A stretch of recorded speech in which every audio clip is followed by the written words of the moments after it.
You're live. Hey, everybody, and welcome to the 70th week of the Free Assange Online Vigil. This is our special Saturday episode with Gordon Dimmack and Krish Mohan as our guests. With co-hosts, I'm joined by Steve Poikinen and the wonderful Misty Winston. But before we get into it, I did want to go through the numbers with everybody. Today is day 3,622 since the illegal and arbitrary detention of the WikiLeaks founder Julian Assange started. It is day 576 since the WikiLeaks founder was trafficked from the Ecuadorian embassy after being sold to the United Kingdoms for a $4.2 billion IMF loan to the nation of Ecuador. It is 67 days until Vanessa Baraitser is due to make her January 4th, 2021 decision on Julian's extraordinary rendition hearing. It is day 1,246 of federal incarceration for whistleblower Reality Winner. But in good news, it is day 233 of freedom for Chelsea Manning. And as always, she does stream on Twitch. It is XYChelsea87. So I'd like to encourage everybody to go over and check her out. She streams Thursdays through Sundays, generally from like 7 to 11 Eastern time. But with that, how are you doing today, Misty? I am doing very good. I am preparing myself for a full court press on the Donald for a pardon. I'm going to become his worst nightmare. How are you, Steve? I'm cold. It's fucking freezing here. It's warm here. I've become California soft over the last 15 years. Normally a 40-degree morning wouldn't bother me too much, or at least when I was growing up in Indiana or living in Colorado. And now I'm like, I need a robe and a blanket, and this sucks. Yeah.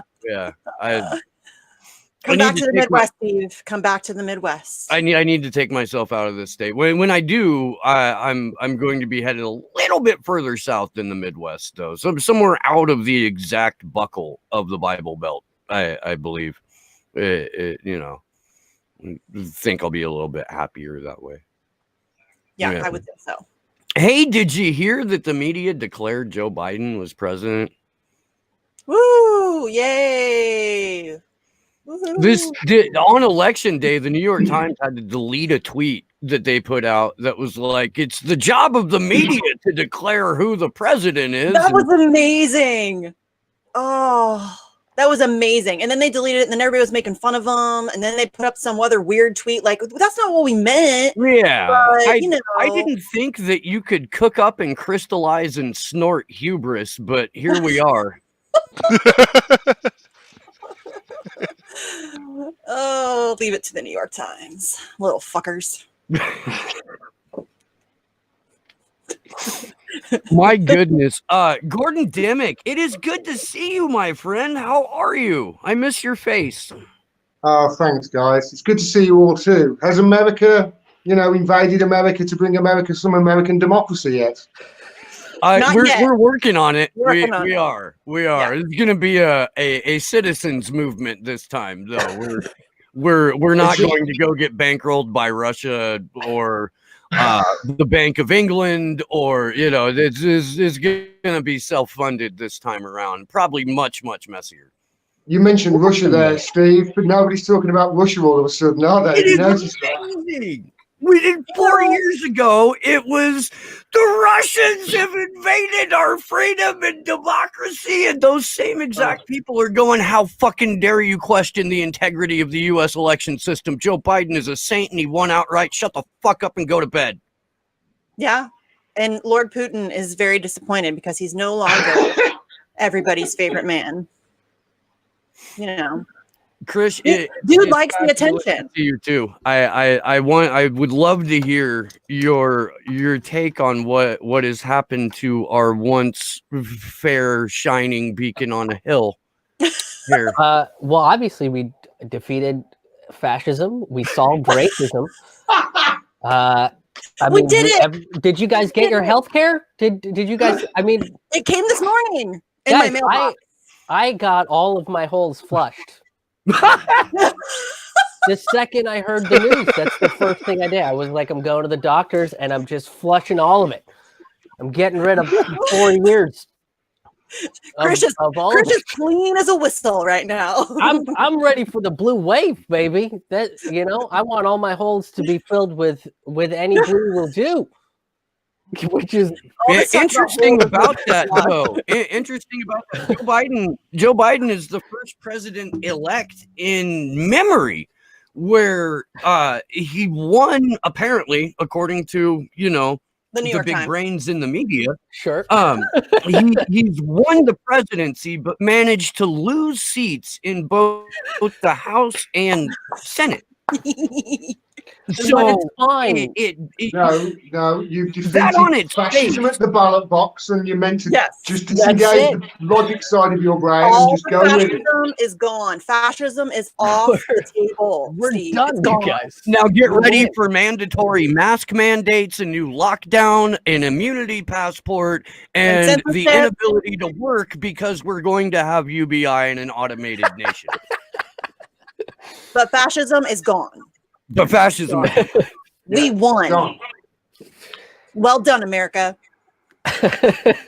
We did it. It really okay, so the Bill Hicks bit where he kind of wraps it up by going, "Go back to bed, America. Your government has figured everything out. Go back to bed, America." Like that's happening right now. This is Yes, it. it is. Yeah. I for one am very excited that the Democrats were finally able to elect their own Republican. That's so exciting for all of us.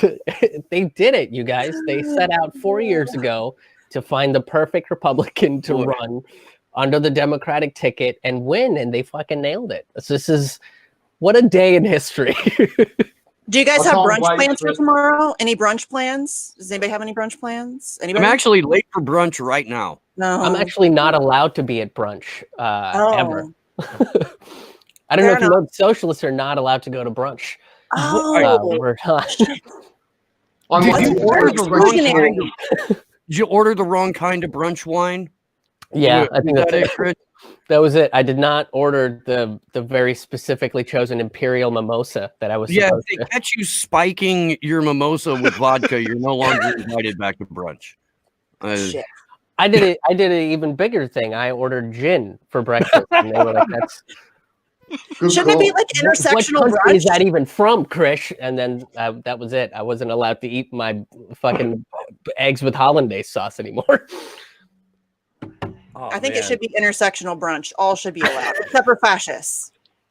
Because Except for fascism is dead. That's actually what a Joe Biden administration promises to deliver is some of that sweet intersectional fascism. Oh, I'm so excited for that. Can't wait. Yeah. Fascism can now be multicultural. Now, come on, Steve. He's the only person I was reliably informed by Morning Joe today who could thread the needle to become president in 2020. That's what they said. Oh. Oh. I don't think Joe Biden could literally thread a needle, like an actual thread with a needle. I don't think he couldn't. could actually. You're right. You are right. I thank you on behalf of those of us who were never going to watch Morning Joe for taking that bullet for the team, man. I saw it on the tweeters. I saw it on the tweets as well. I don't watch corporate Yeah, TV. I catch clips. That's about as much as I can take. And what's fun now is I think what's very exciting, something else that I don't think we're taking into account is one, we don't have to worry about Rachel Maddow's psychosis anymore. She can finally go get the therapy that she has needed so desperately for 4 years. But more fun, Tucker Carlson is now going to become the new Rachel Maddow, you guys.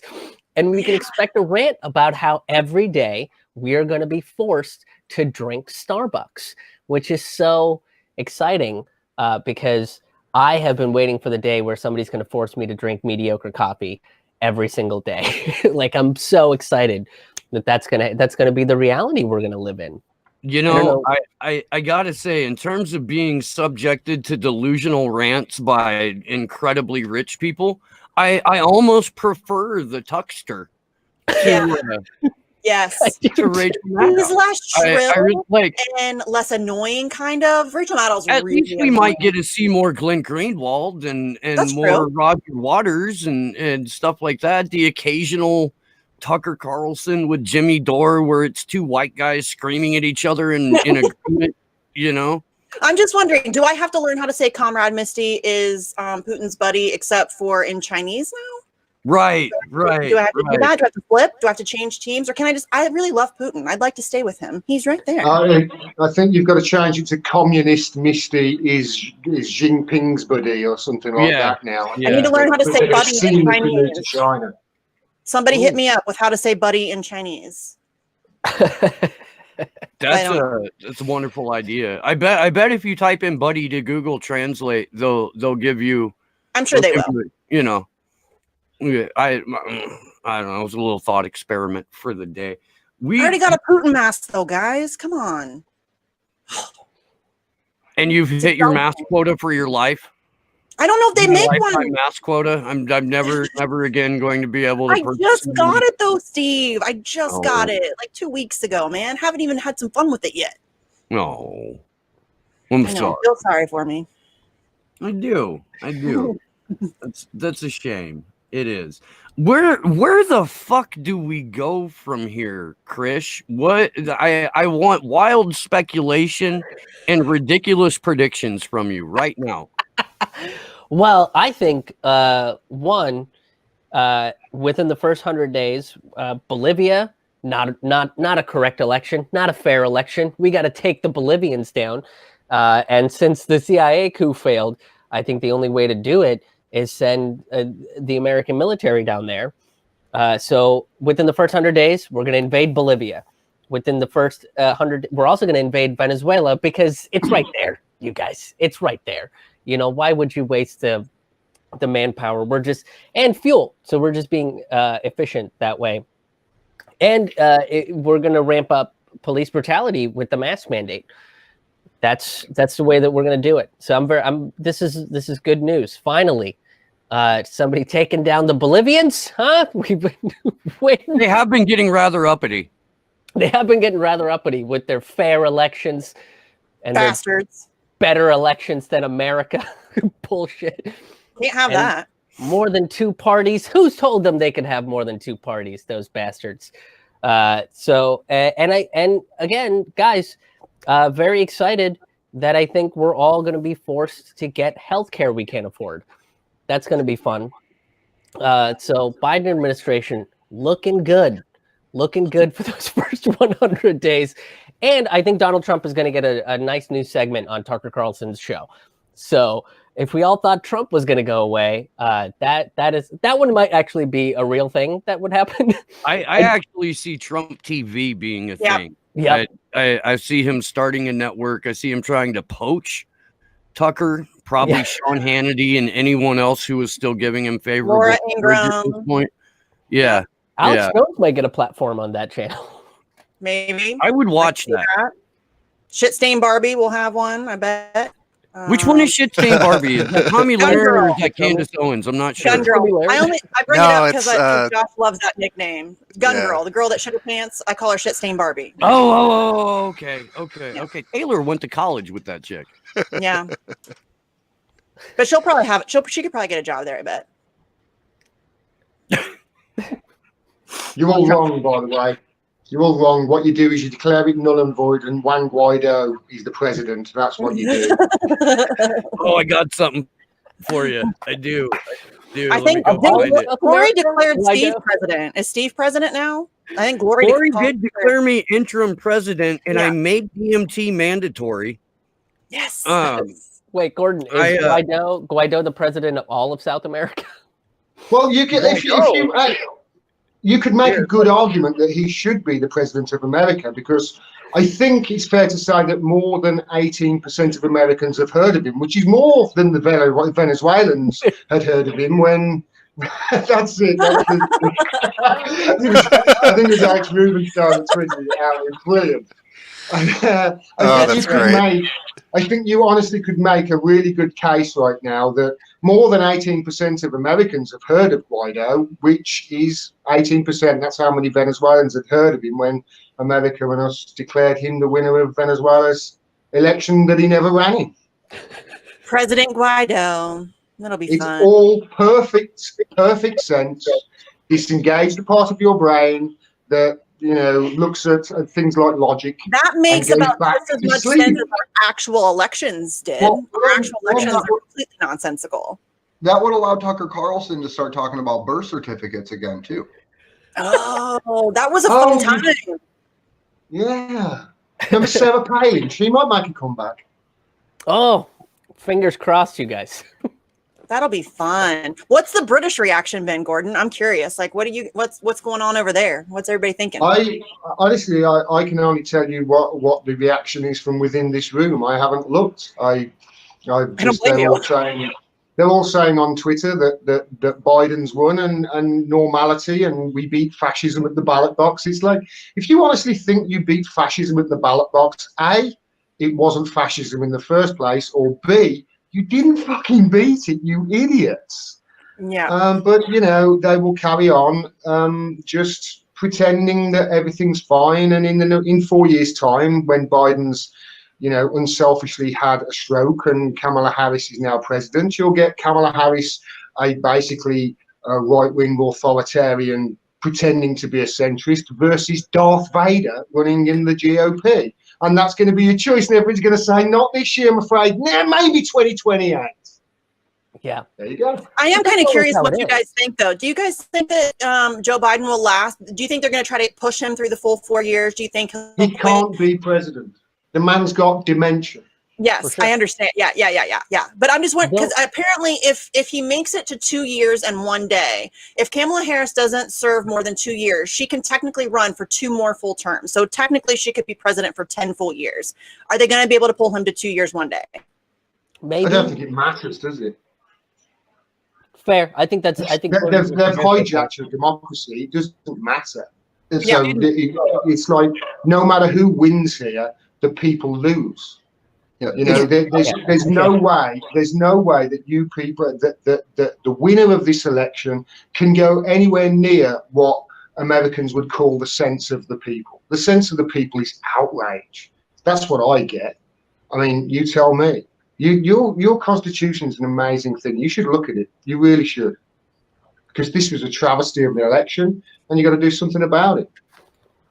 And the fucked up part is the counter-reinforcing propaganda that's existing within it, because you have two false choices. Like, you can defend democracy and be like, oh, well, Donald Trump won. He's our president. He won the election, even though he's a horrible war criminal fascist. Or you can ignore reality of democracy and then openly be okay with elections being rigged to say, hey, well, we beat fascism. We have no more democracy. Joe Biden's our president. And so it creates this counter-reinforcing story that no matter which side of that left-right paradigm you pick, you're literally still just getting folded into the meat grinder. And it's the same thing that you see with the QAnon and the Russiagate, to where both of those solely exist to allow for the expansion of the national intelligence state. But each one says the other one's wrong and bad, while both of them say that Julian should be prosecuted. Of course. You've just got the illusion of choice there. And this is the way they've set it up. Mm-hmm. I will ask this. How many people voted in this election? Was it 160 million or something like that? I think it was higher. It was such a big record that there aren't even enough voters to corroborate it. Okay, all right. So let's say it's 200 million and it took them 3 days to count it. And let's face it, nobody's got any confidence that this is a correct count at all. And if the only people who have is the Democrats, and that's because they pretend won. America can count 130 million votes on American Idol in a commercial break. Why is it so difficult? Why is there so much confusion? Why is it all up in the air? Is it because it's designed that way? Mm-hmm. And American And Idol it's designed that are way. more Maybe we secure. should change it. You know, this electoral college of yours is ridiculous. We have a first past the post system. That's bad enough, but your electoral college is ridiculous. You don't even vote for the people who vote for the president. You know, you vote for the people who vote for the people who just suggest that it was going to be the president or something like that. It's ridiculous. I mean, why have you got this thing in the first place? Was it because basically you couldn't communicate quick enough? That's essentially what it was. Yes, farmers out in the you couldn't communicate quickly enough. Well, duh, you haven't got that problem anymore. No, what the problem? They like it like this because they Chaos. can dig it. Chaos favors the Chaos favors establishment. the Always. establishment. Correct, Misty. Absolutely correct. Yep. And the thing with the Electoral College now is that it prevents California and New York from deciding every presidential election. And I'm not saying that we need to keep it the way it is.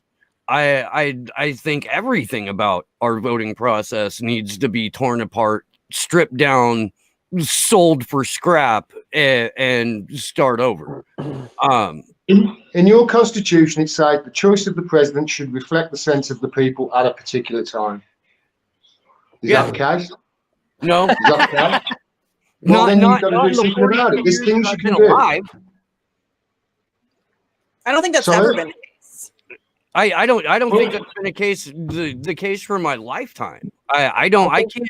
I'm reading from Wikipedia here, guys. This is what I'm doing. This is how much of a journalist I am. I'm reading from Wikipedia. Choice of the president should reflect the sense of the people at a particular time, not the dictates of a faction or pre-established body such as Congress or the state legislatures.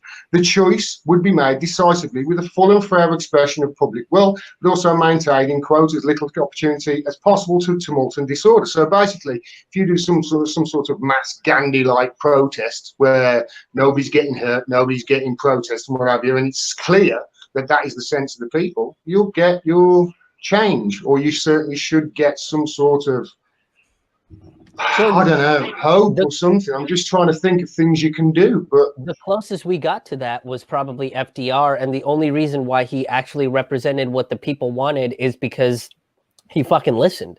And when you had there was pressure put on him, there was a ton of pressure. There was public pressure put on him, and then he basically listened to what the public wanted because he knew that that's the only way he gets to keep his seat. That's the only way he gets to be reelected. That's the only. But it wasn't because he decided that the Wagner Act was going to get passed. No, we decided that the Wagner Act needed to be passed, and then he just kind of did it. That's the closest that we've ever gotten. And that's not saying much at all. You know, I have this discussion with Americans all the time, is that, you know, FDR was the greatest president of all time. Why?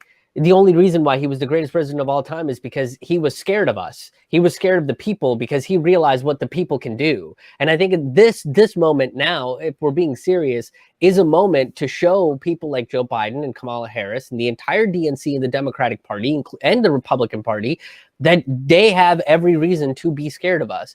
And they did have every reason to be scared of us. If you looked at all of the strikes that were going on across the country, if you looked at the Black Lives Matter movement, the new civil rights and the new labor movement that was coming up, that's all scary shit to the oligarchs, to the people in power that have zero representation of us. They have no reason to represent us at all. And they got scared. So what do? They basically pushed the antithesis and then made the antithesis seem like it was what the people wanted, and then used the main corporate media, commercials, and all this shit to basically make Joe Biden and Kamala Harris look like something they weren't. And, you know, everybody just forgets the fact that Joe Biden came out and said nothing will fundamentally change under him. I mean, what more of a confession do you need?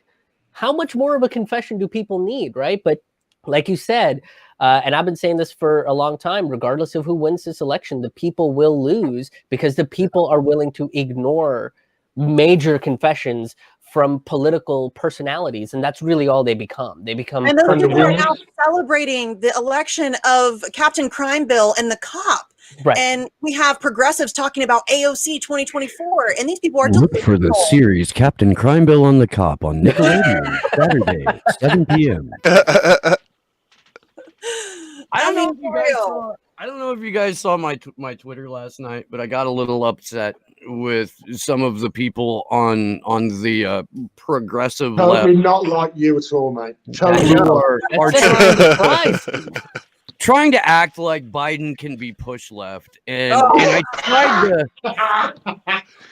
tried to frame it in a way that people could understand. You know, I feel like as a man of the people, I can speak frankly to my people, and I said that there is less chance of pushing Biden left than there is grabbing any random dick on the planet and watching individually wrapped Starburst pump out after you give it a good squeeze. And I feel like I might be a little overly optimistic there. Yeah, Nico's response to that was good. So you're saying there's a chance?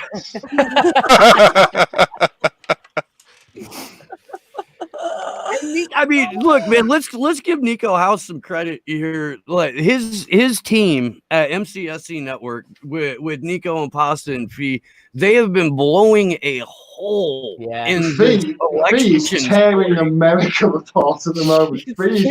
She's like a Tasmanian devil. She's fucking fearless too. She has been getting trashed. People have been attacking her constantly, and she does not give a shit. She does not care. She doesn't care. No, dude, the radicalization of Fiorella Isabel Majorca has been one of the most beautiful things that I have witnessed in the last solid year. It's just great. Agreed. It's kind of like watching the radicalization of Jimmy Dore in real time. Slowly but surely, he's radicalizing, and I love it. Except for he gets to a point, and then he walks it back about 8 years. He's like super, super radical, and then Movement for a People's Party. And I'm like, oh my God, dude, you were so close. You were so close, so close. It's like he sits around going, how can I fuck this up? Well, I will say on an electoral level, that's the only thing that I'm like, okay, that might work, but that's not the only thing that we need to put our efforts into, right? It's like Movement for a People's Party is far better than what we have now. And I know Nick, and I know all the people that are involved, and they're all great people, and they're all doing work, but that is one part of a much bigger thing. It can't be the be all end all. And the people that, again, but that's the problem I see with a lot of American politics is it all comes down to the election. It all comes down to beating fascism at the ballot box, and then we beat fascism. And like you said, Gordon, is if you try to beat fascism at the ballot box and it wasn't fascism, or you fucking didn't do it, and that's what people need to realize. Exactly. I'm with my friend Jen Kugler on this one, in that the only way forward is some sort of constitutional amendment, because he used to say, I remember, that the Constitution was a beautiful thing and it's got peaceful revolution built into it. That's, I think, the route you've got to go down, because anything else, they are just going to crush. And even if you try this peaceful angle, they're going to try and crush it. But at least if you can show that you're trying to do it in some peaceful way, and not just America, it needs to put everybody around the fucking world to do it. I mean, Jesus Christ, these wars are tearing us apart. We're at war with 25% of the planet's poorest people for resources. We cannot carry on doing this, otherwise we're just going to literally eat the planet alive. Other than that, guys, I don't know really what I can come up with at the moment. It sounds a little bit defeatist, but yeah, I'm not defeated. It's just it is what it is, and you just move on. And there's a difference, though. I think there's a major difference between what we saw in the early 1900s with the labor movement and the strikes and people rising up against their government versus now, and the fact that we can publicize all of this shit. It was a lot harder for people to say that the government is sending in troops to kill peaceful strikers back then than it is now, right? Like if there's a bunch of peaceful protesters, and we saw this over the summer, and then the National Guard shows up because there's a lot of peaceful protesters around City Hall of any city, and the National Guard shows up, that's on Twitter within the first 38 seconds. Right. So it becomes impossible for the government to run this narrative that, oh, look at these, things are going to go violent, so we have to send the military to protect our cities, to protect our critical infrastructure. Right.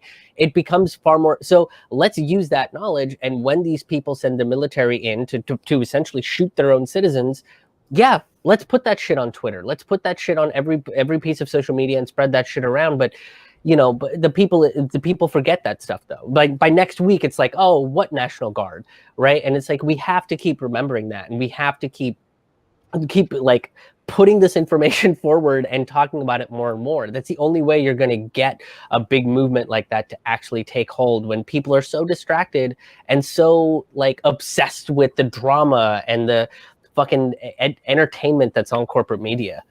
Can I just add on to that? It's a great point. And I'd like to just add on to something as well. I'd like, if possible, for us to start fucking talking to each other. And I mean talking to people that we ordinarily wouldn't like and we don't agree with. I keep saying this.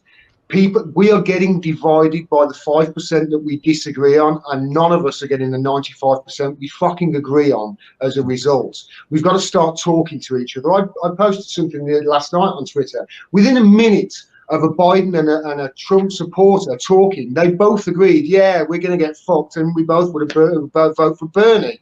Well, there you go then. It's clear your choice of president does not, represent the sense of the people at a particular time. So do something about it. I'll keep screaming over here and doing what I can and trying to fucking end these wars and get truth out there. But, it needs people power. We can't do it.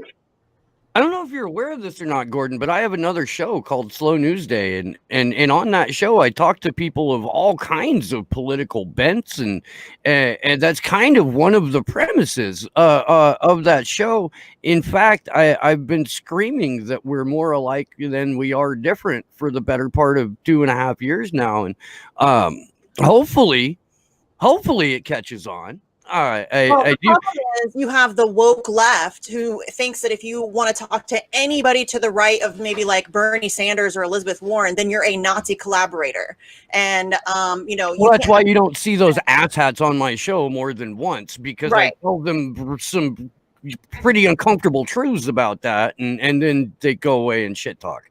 Well, I mean, that's a part of the problem, though, because a lot of people are afraid to even have those discussions because then the woke left will scold them and call them Nazis.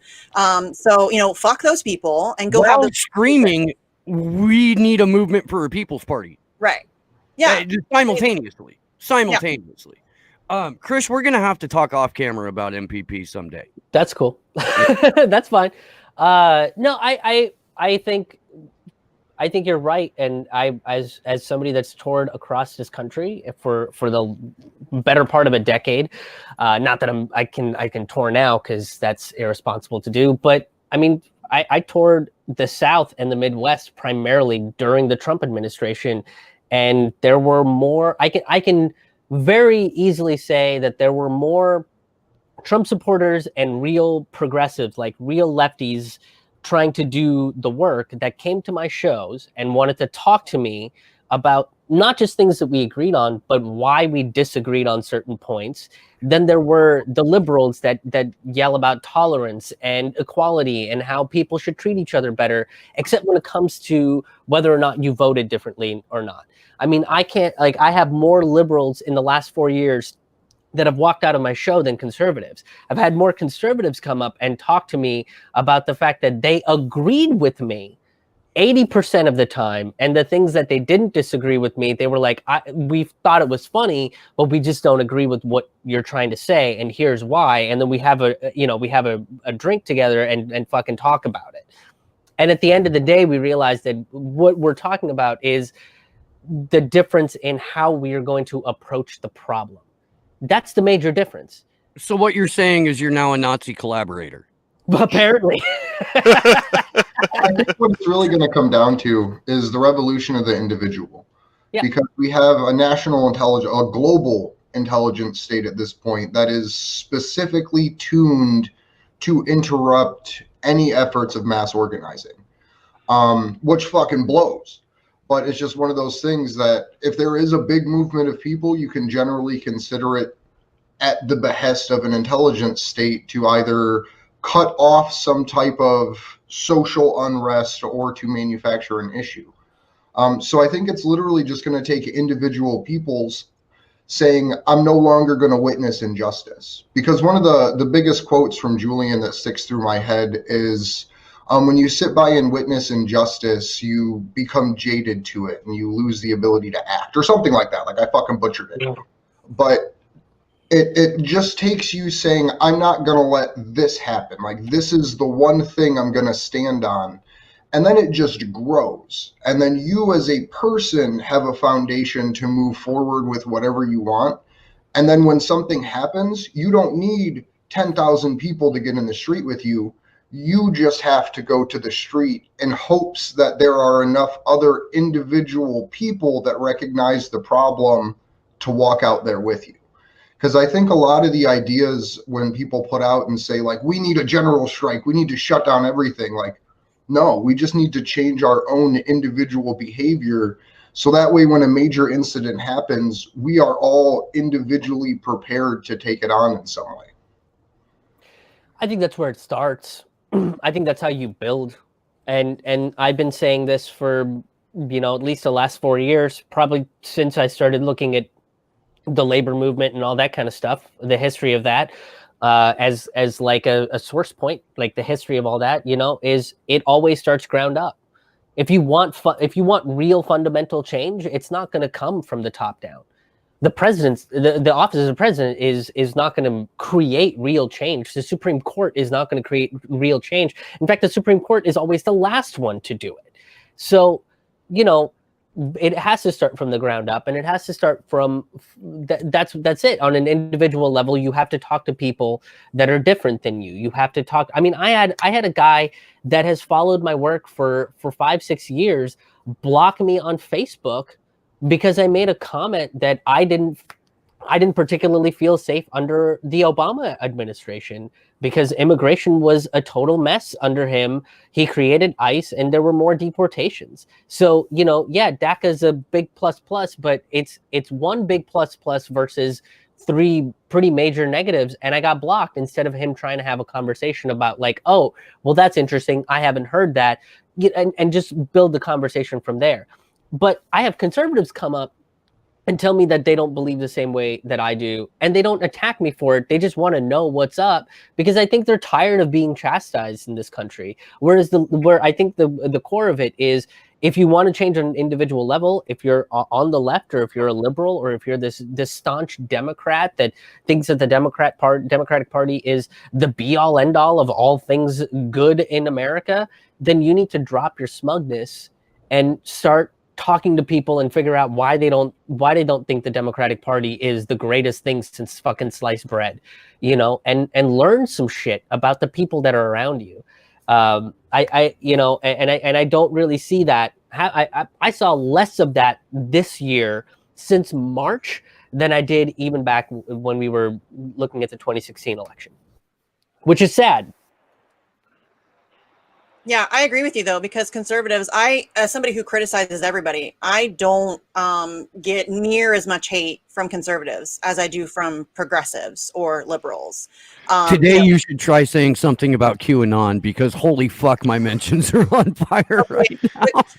No, see, I've dealt with some QAnon people before, and they're just incredibly delusional, and that's not something you can really combat.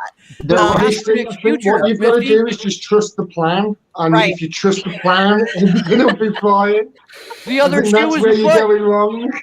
Yeah, those people, it's like Russiagate. Like Russiagators are delusional, QAnon's delusional. It's just, I don't even know how to combat that. But the fucked up part about the entire QAnon thing is they're like 60% right. Like, there is a global pedophilia ring. Like, our elections are fucked. Like, there are international war criminals. The CIA and FBI are terrible organizations. But Daddy Trump... a limited hangout, man. What? That's why it's called a limited hangout. Right. Yeah. No, and it drives me fucking crazy. Like, it's like the most painful thing in the world to watch people sacrifice every principle for the hope of getting new things tomorrow or something different or some fancy Christmas present. Because it amazes me that people following a trail of crumbs through a digital forest don't realize they're about to wind up in a witch's oven. Mm-hmm. You know what I mean? Yeah. So true. Yeah. And I think a big part of this is also the propaganda aspect of this. I mean, Steve said it a million times. The people of this country are the most propagandized people on earth. Yeah. And that's a huge part of the battle that we're going to face, because our media is completely co-opted by corporate America. We do not have legitimate media in this country. And that's why I said it before, I will say it again, support the shit out of independent media all day long. And get the fuck off social media if you can, and create your own channels of communication, because they're controlling the airwaves at the moment, what the corporate media say. But you've seen as well the suppression on Facebook and Twitter, etc., etc. It won't be long before you can't criticize Israel, and that's classed as a hate crime, and you're kicked off Twitter. Look at how they protected Joe Biden. You couldn't even put exactly. up an article about Joe Biden that was relevant and that was sourced and that had documentation to back it up. You couldn't even post that without getting suspended. It's crazy. We're heading into a brand new era of social media censorship. Like, if you thought it was bad in the last couple of years, that's going to seem like a ball tickle in about 3 weeks. It's incredible as well, because it's so easy to fix. But they won't do it. And the reason they won't do it is because they don't want it fixed. Well, sorry, no, they do want it fixed for them, fixed so that they can set the parameters. But when I say they, I mean Silicon Valley billionaires with lovely beards. Oh, have you seen his beard? It's lovely. And, really what they are is just corporate fascists, just doing whatever they can to not get regulated and not get beaten with that stick of regulation, so they can carry on making more money, even though I've given all my wealth away. Look at my beard. Yeah, and you can't criticize them either. And I think that goes into another big problem that America has, which is this like worship of tech titans.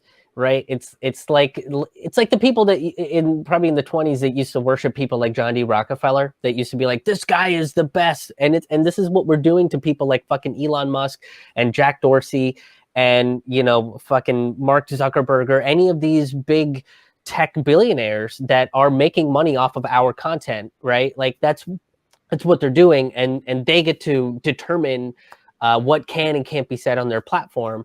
And everybody's like, oh man, these guys are amazing. Where I criticized Jack Dorsey for going on Andrew Yang's podcast and saying some shit like, oh, he's going to donate money from his some NGO thing that he started, and he's going to donate money to Andrew Yang's foundation to help American citizens.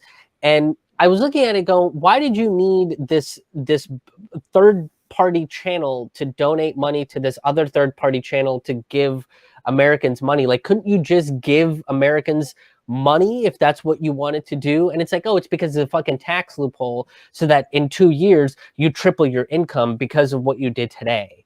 And that's really what it is. And criticizing that was like this onslaught of people that were just like, you fucking can't, give these people a shadow of doubt. Like, you can't cut them some slack. They're doing their best, blah, blah, blah. And it's like, dude, if you wanted to give people, like, I gave groups and organizations money that I wanted to give money to directly out of my pocket, instead of creating some third party thing to like save tax money or whatever the fuck.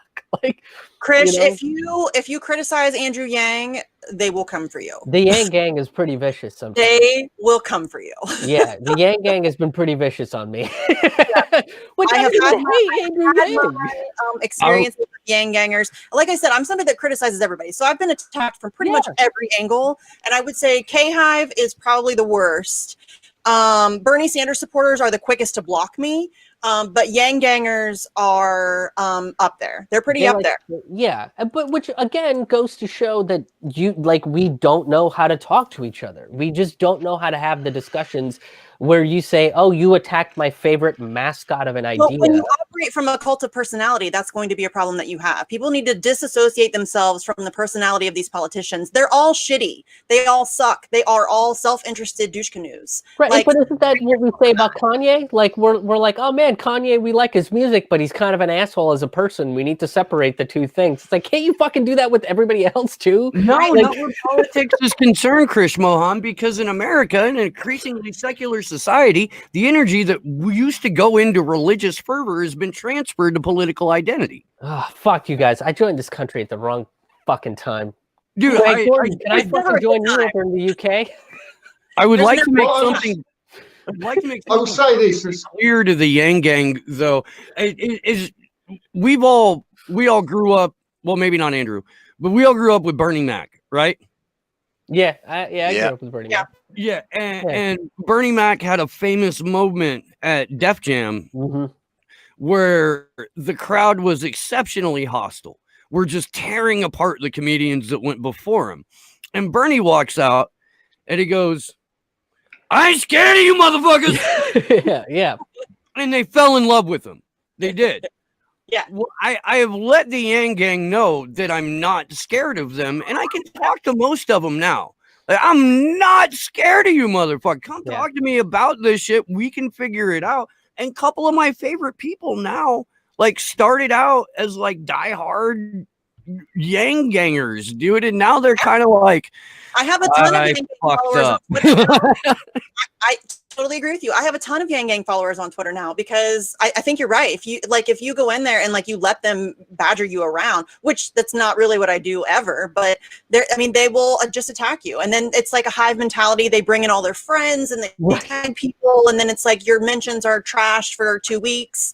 And but honestly, I kind of enjoy that sort of a thing on Twitter. It's like entertaining. So bring that shit on, I guess. But yeah, like some of the people that follow me now that are some of like my favorite people are Yang Gangers, and I've been into like knockdown, drag out Twitter fights with them, and they are friends with me now. So I mean, the important thing to remember about the Yang Gang is that they wanted something different. Yeah, and they looked at Bernie the Sanders. CNN contract. No, I mean, gullible 22-year-old office nerds aside, what they wanted was not a run-of-the-mill politician. Instead, they got Andrew Yang, who came out of the Obama administration. But they didn't learn that right away. So they're at least open to new ideas, kind of. And they were able to see through Bernie Sanders, which I think is good. That's a good thing. They were able to see through Bernie Sanders. They watched what happened to him in 2016, and they were like, okay, not that guy. And that I appreciate. So that's good. That's a good first step. But you should be able to criticize whoever you follow. I've criticized Tulsi Gabbard and Bernie Sanders because you give a shit about these people, right? And then but at the end of this election, I basically realized that I don't think I need to put all of my chips into one fucking candidate. This pin aside, I don't need to put all my chips into one candidate. I would rather put my chips into a movement built by, not to sound trite, but whatever movement that the people are building, whether it be the labor movement, the civil rights movement, or whatever it is, let's back that. Let's back each other and support each other instead of some mascot of an idea. And that's what these politicians become. Yeah, well, I think I've noticed that over the past 4 years is that I think what this country is lacking is intellectual consistency. People are willing to criticize, the person that they don't like. But if the person that they do like does the exact same thing, then suddenly it's okay. And we're seeing that right now with the election, with the people who were like, Russia hacked our election in 2016. And now they're like, oh, but our election, how dare you question the integrity of our election? No, this was fine. It's like, it's this intellectual inconsistency that people just cannot wrap their heads around, being consistent in their criticisms and having, a base of ideas that you operate from and always applying them to every situation. It's very tribal, and that's a very big issue in this country. You've got it nailed. You've nailed it on the head as far as I'm concerned, Misty, because look at what we've just gone through. We've gone through 4 years of Russia hacked our elections. This is what they said over and over. I have seen Joy on MSNBC, Joy Reid, just in the last couple of months say outright to the camera, well, he's a puppet of Vladimir Putin. We know this already. She says it as if it's a matter of fact. When you've got 4 years of that sort of, constant propaganda, it goes into somebody's psyche. And then now, after this clusterfuck, let's just call it what it is. It's a clusterfuck. It's exactly what we all predicted it was going to be. Nobody's saying Russia at all. something smells rotten in Denmark. It's almost like that they're just making this shit up just to go along and carry on having all the money and giving people fuck all in return. That's what's going on here. Yeah. It's amazing. It is almost like that, Gordon. It is. It really is. Almost. Not quite. Almost not quite. I know. Well, the other thing that we're seeing is an evaporation of any political identity at all for any group. Like you have the left, which are the like my body, my choice. Like I'm a libertarian socially, but socialist politically, like shit like that. Where you have those people who went from saying my body, my choice to now saying, no, I want government control of things. And you have the right who went from saying, hey, we want the government to control medical policy to now saying my body, my choice. So there's this really weird shift. And if we could, as a group, as a community, could hit everything from the right angles all at the same time, we can bridge ideological gaps, because you can get feminists and anti-maskers all chanting the same thing, which is, I don't want the government controlling medical policy and things like that. So there's this weird period that we're in that if we play our cards right as the people of the world, we can bring these different ideologies together, because now everyone in their own way and time is realizing the same thing, but from a different perspective.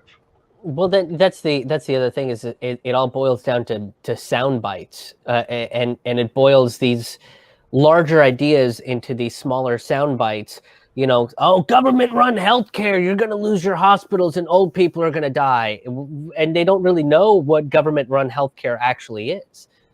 You know, so social media is to blame for that, in my opinion, mate. People are trying to have, you know, complicated conversations, and conversations that can be really easily hijacked in 280 characters online. And not only that, you know, people have mentioned Twitter. I'm on Twitter constantly. I know you guys are. What is it? 15% of Americans are on Twitter regularly, something like that. You're only speaking to a really slim cross section of society. And if 85% are getting their media from their Facebook feed and whatever groups they're in Facebook and the CNN, MSNBC, they're in their own little bubble. They're not aware of things like Julian Assange. They probably think Julian Assange, oh, he was that guy who hacked Snowden, wasn't he, or something like that. They'll say something like that. They don't know. Russian asset who single-handedly delivered the election for Donald Trump. Like, I've had somebody tell me that. It's a fact strike, Gordon. I deleted my Facebook on election day. And holy crap, guys, I feel like 15 pounds lighter having done that. Yeah. Like the instant sort of like, oh, that I felt after deleting this god awful tool of surveillance and misery it's hard. It was so rewarding.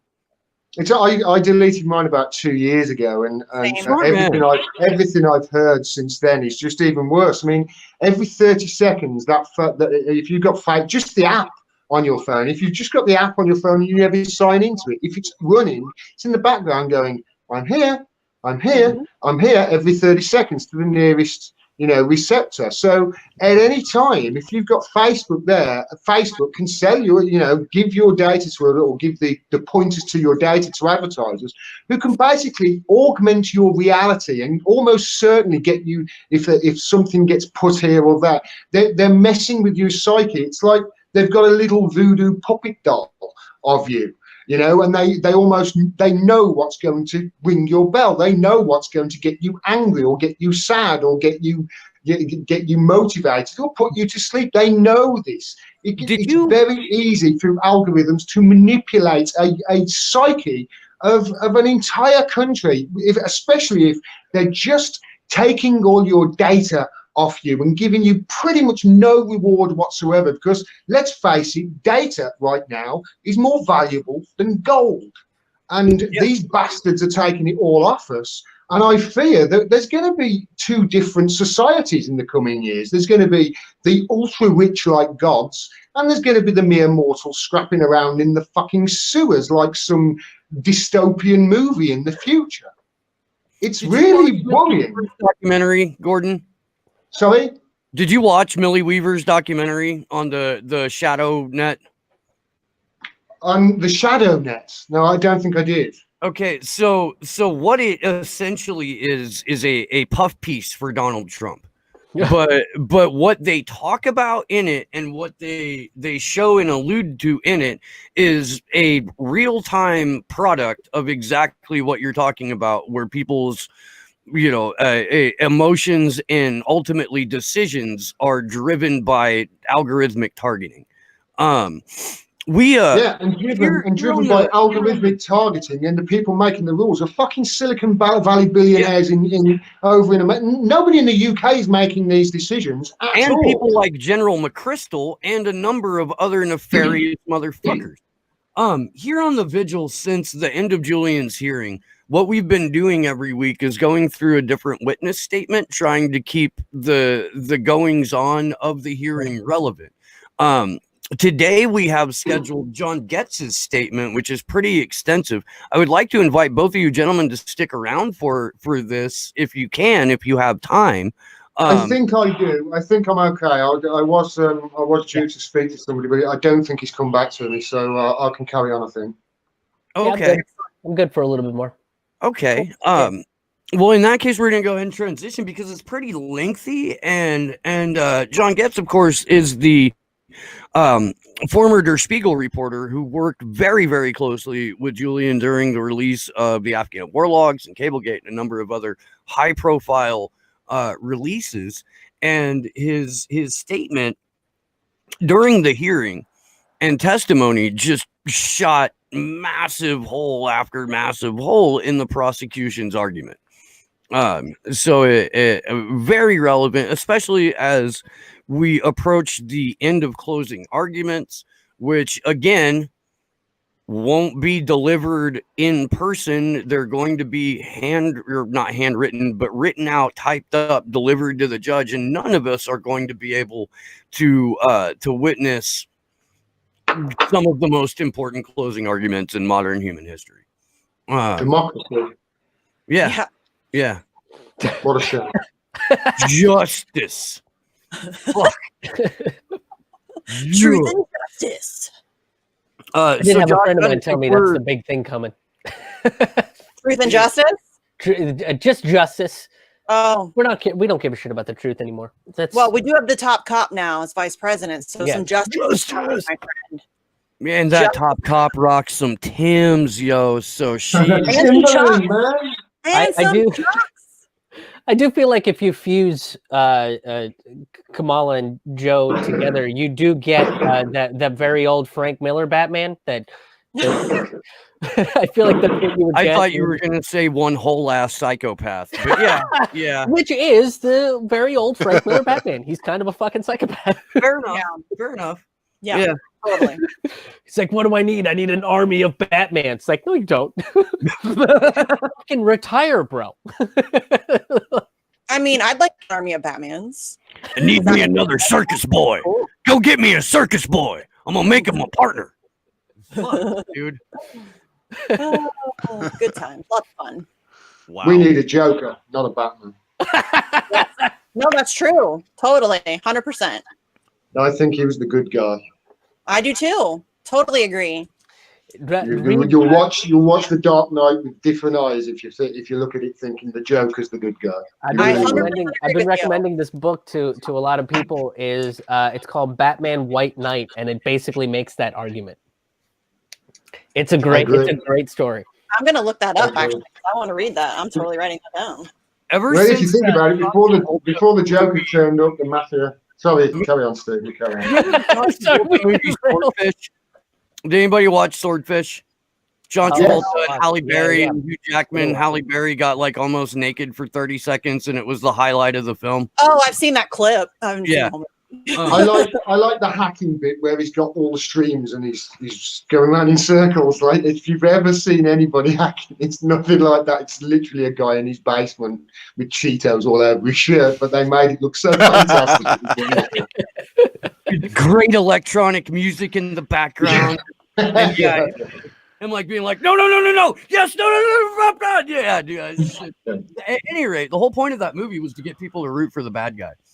And I think that it put a little bit of perspective on who is and isn't the bad guy in any particular film. I'm going way over time on this, and we have a witness statement. Right, I know. Yeah, I'm sorry. When did the Batman talk? I don't know. Yeah, you just sort of got derailed. We're very scripted. We I don't know if you gentlemen know this or not, but from time to time we get accused of being a scripted, produced, paid show. Which is really funny because anybody who watches this show knows that I am all the fuck over the place. And if I am scripted, then I'm either a really good actor or you really need a better role. Next time they start doing that, I'm just gonna respond with my donate link. Yeah, we need to make a clip of all the nonsense they talk about. Like people yelling at me because it's like Monday night, and I'm like, I got this. Don't worry, guys. Misty, I think if you have writers, they're the best writers in the world. I really do. I do not have writers. That's just my brain. No, this is not a scripted show. Everything we are saying is from the top of our head. Comes right from my brain. But I'm reading the fucking Constitution, by the way. I'm reading my notes from all of our fucked up production meetings. All right, Steve, go, because we are off track now. Oh, crap. I actually don't have this pulled up yet. Okay, hold on. I do. Do you want me to start? Yeah, please. Okay, so first slide, Sleepy. Okay, so this is again from John Goetz. In June 2010, I was asked by the leader of the investigative team at Der Spiegel, of which I was part, to travel to London to represent Der Spiegel in an investigative partnership with WikiLeaks. We understood initially this was to be about Afghanistan. I was asked to be involved because of my experience in doing stories on Afghanistan and also because of my experience in doing stories about the U.S. military. As a result, I had a familiarity with military and U.S. government jargon. I traveled on June 30, 2010 for 3 days of meetings with the other media partners. They were Julian Assange from WikiLeaks, David Lee, Nick Davies, and Rob Evans of The Guardian, myself from Der Spiegel, and Eric Schmidt from The New York Times. The main reason for the meeting was to have a preliminary look at the material and to come up with a plan on how to coordinate journalistic cooperation between the partners. I remained a part of the team at Der Spiegel that worked with WikiLeaks until I left Der Spiegel in the summer of 2011. 2011. So that just basically gives you kind of a little bit of a background of who this guy is and what his role was in these releases. Steve, do you have it pulled up or do you want me to continue? Yeah, I do. So I had it pulled up before we started the show, but in order to get like the camera and the background up, I have to close out my browser that I got sidetracked. But anyway, it's up. In those early days, the work done on the Afghan war logs was particularly collaborative. We were all working together in the initial stages in the same room together. I remember different combinations of us constantly talking about what we were finding in the documents. The data, later known as the Afghan War Diary, was in a form that was difficult to read. I remember that a technical person from The Guardian had managed to make it more readable in an Excel format. Nevertheless, as the work that followed was extraordinarily demanding. The scope was overwhelming, and the demands upon all of us were enormous and stressful for a range of reasons. The task to understand the amount of data involved presented an exceptional challenge, and the exercise in which all of the media partners together with WikiLeaks were involved was to intelligently, imaginatively, and effectively find constructive ways of managing the data, leading to its publication in a responsible way. Does anybody I want to pause here briefly for a moment to get some of the panel here to weigh in. Do you remember as far back as 2010, 2011 when all of this was breaking, and like were you clued in back then? Is it something that you had your eyes to, or did it fall by your purview? Let's see, in 2010, 2011, I was basically in full-blown post-traumatic stress disorder through my friend shooting himself in the head. Yeah, and by the way, that's a stupid name for it, PTSD. There's nothing disorderly about feeling terrible after a horrific thing. So no, I wasn't aware of basically how important this was until I started this channel to 2017 until I started my channel early 2017. So no, I didn't know anything about it. Krish, were you aware of this in 2010? Were you following it? No, 2010, I was out of college, completely jobless, broke, living with my parents, and also dealing with the suicide of a friend. Jesus, So, which is like this weird parallel that happened in 2010. Yeah, I didn't know about this until same thing, very, very recently. But again, 2010 was what that was what Obama days. So why would we give a shit? There was a Democrat in office, you guys. Yeah, I actually, this is what made me start paying attention to WikiLeaks. So I was kind of clued in. I was very interested in it, mostly just because I always like when powerful people are exposed. It makes me very happy. So it was, it was fun to watch. So yeah, I was definitely kind of, I mean, I wasn't like as hardcore as into Julian Assange and WikiLeaks as I am now, obviously. But I was definitely paying attention to it and following it to some degree. Yeah, I think it took me a little while to figure it out. I mean, 2010, I was fucking 21, 22, still thinking like MSNBC was a reliable news source. So I think that was like the start of me to pull out of that whole cycle of things. So yeah, but once I find out who Julian Assange is and what he's doing, I think around 2015 is really when I started looking into Assange and what he was doing and why he was important. My story with Assange is very similar to most people's story who are a supporter of Assange. I didn't know much about him.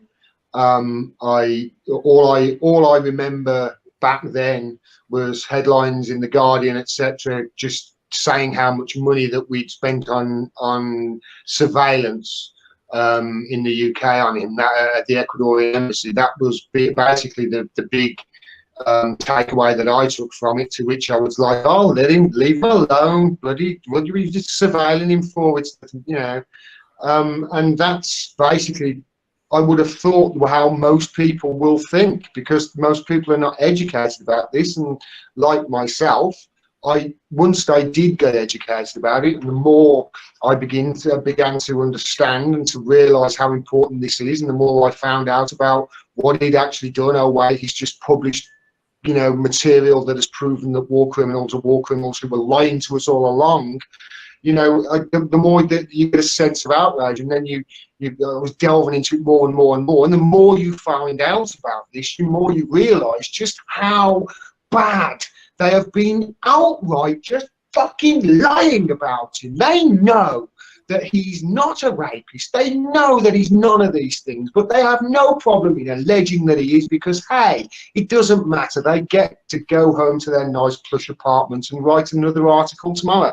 They don't give a shit about what's right or wrong. And, you know, I'm with Julian Assange. I saw an interview recently where it's back, I think, about 2011, 2010, 2012 or something like that. And he was saying how you have to question whether we would be better off without our media right now. And I've been thinking about that more and more over this last week or two. Aren't we just better off without them entirely? Because all you have got from them for the last 4 years is lie after lie after lie. And people right now on the ground are confused. They're scared. They're broke. They're fucking hungry. They're worried about where their next paycheck is going to come. They're worried whether they're going to be able to keep their apartment. They're worried that whether they're going to have to be evicted and fucking be living under a bridge next week like millions of others in America. It's really, really fucking sad. And if we can't get enough, if there isn't enough impetus right now to get some sort of mass action to fucking change this, I don't think it's ever going to happen, because no more is there a perfect time than this for you to say enough is enough. We can see you're fucking lying to us, and it needs a huge, huge, monumental show of people power to be able to do that. And I really hope it's not just in America, but around the world. I'm fed up with the wars, and I know you guys are too. Well said. That was beautiful. Thank you. Indeed. Thank you. Well, that's our show, everybody. I know, right? Like that was You asked me to stick around. It's your fucking fault. I got you. Nice. See, his rants are so much better than mine. Mine are like incoherent babblings. It's not a dick measuring contest, man. It is. It is. Mister, you haven't been doing it long enough, mate. You should go back and watch my earlier stuff. I was shit. I disagree. My brain goes, I have severe ADHD, so my brain goes in like 400 different directions at one time. So it's very hard for me to like keep my thoughts together. So when I start ranting, it's like all the fuck over the place, my friend. Yeah, I do my rants out of my car. So I'm like driving and also having to deal with traffic, you know. So it's talking about Assange and then just going, "Oh, you got to put your turn signal on, you fucking piece of shit." It's like Assange? Is Assange on the road? What the fuck is happening right now? I love your road shows, by the way, man. Those are great. Oh, thank you. No, I mean that was I think if you want to really see certain people get radicalized, it is because they pay attention to the media and the way that the media covers someone like Julian Assange. It's because even at the beginning, even when I didn't really know who Julian Assange was or what he was about or what the importance of WikiLeaks, just the way that they covered it didn't. You got the seem sense right. it was wrong. Yeah, it was just one of those things where I'm like, this feels weird. Yeah. This doesn't feel like this feels skeevy in a way. And then once you start, so it prompted me to look into what he was saying and into again, but it's like, again, they go into, you know, when you start looking into it and they go, they're like, oh, well, don't you think he's a little cold? Don't you think he's a little dickish in the way that he says things? And eventually it was like, maybe, but who gives a shit? Don't you think it's a little bit more dickish that we have American soldiers killing innocent civilians in other countries and also fucking journalists? Don't you think it's dickish that these credit card companies are committing fraud? Don't you think it's dickish that we just let the Scientology community do whatever the fuck they want to do? Don't you think it's dickish that Hillary Clinton basically thinks that she is owed the office of the president? Isn't that more dickish than him not making the proper amount of fucking eye contact and with his an personality interviewer? quirks come from being autistic, fam. I mean, that's, Yeah. I mean, when you recognize that he is a diagnosed autistic, it very much makes sense. I'm the mother of an autistic child. That is very much a common thread, is lack of eye contacts. They seem sort of cold. They don't really necessarily know about, you know, societal norms and how to like interact and all of those things. So it's a very, I mean, the other part to that is the man's a fucking genius. yes. An incredibly intelligent individual.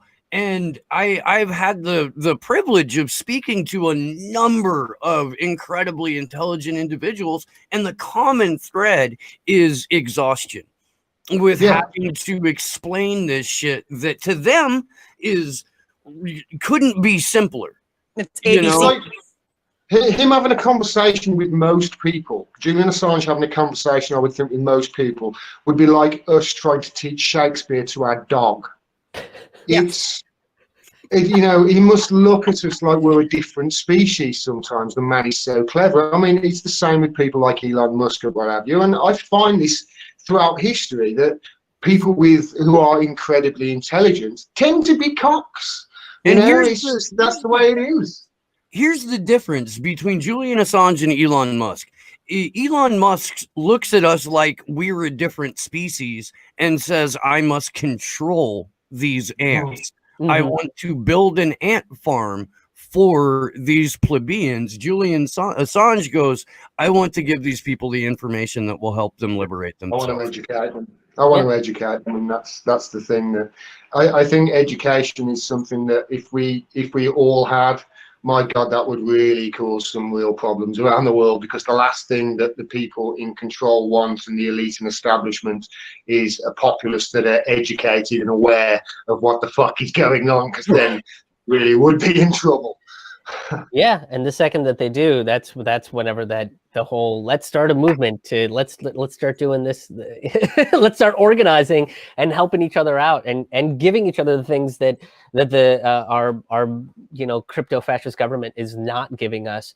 And you're right. I think that's what Assange is trying to do, and that's sort of the major difference between intellectuals like Julian Assange versus intellectuals in the tech industry. It's not about control. It's about, I want to give you the access to knowledge that's going to help you figure things out and make a better life for yourself, which I think is really the job of a journalist, is to put this information out there so people can look at it and go, well, that's fucked up. Or they might look at it and go, yeah, that's what the American military is supposed to do, but I think I have enough faith in people that they're going to look at some, like the which is the most famous footage that Julian Assange revealed, is the American military shooting Reuters journalists, right? And it's like, you look at footage like that, and I don't think there's going to be really a lot of people that go, oh, fuck yeah, that's what America's all about. And they're going to look at that and go, wait a minute, is that what we're fucking doing over there? That's crazy. Even the most conservative person is going to look at that and go, well, that's my tax dollars hard at work. Why are we killing innocent civilians? That's not what freedom and justice is supposed to look like. Yeah, I mean, continue showing people that video, because one of my best friends, she hadn't even seen it. I showed it to her about a year ago. I mean, so many, they buried it so much. A lot of people just haven't fucking seen it. So spread that shit. It's important to remember that they lied about that as well before it came out. They lied. And when it came out, they still lied and still lied and still lied. And in the end, they were like, okay, yeah, it's us. It's not like they came out immediately, went, okay, all right, this is bad. No, they lied about killing these two British journalists, and that, however many people, and there was kids in the car when they did the second one. It was disgusting. But that's war, and that's what America does around the world. That's what we do around the world. That's our money. That's for every dollar that is spent on a bomb. That's your healthcare. That's food out of your family. That's that's people at home. It's this is what we're fighting against. It's an absolute monster that we're fighting against, but it's going to take more people to stand up to it. I hope that one day we reach that tipping point that enough people know, but we're going to have a struggle on our hands until we get there, I think. Well said. Yeah. Steve, you want to continue with the next slide? We do have quite a sure. Okay. Yeah, no, we do. This is slide 4. There were no written agreements to the best of my recollection at that stage, but the basis of the access to the documents and of the cooperation was that we, WikiLeaks, The Guardian, New York Times, and Der Spiegel, would all publish at the same time, but that we would all do independent stories, and our stories would refer to and link to the documents posted on the WikiLeaks website.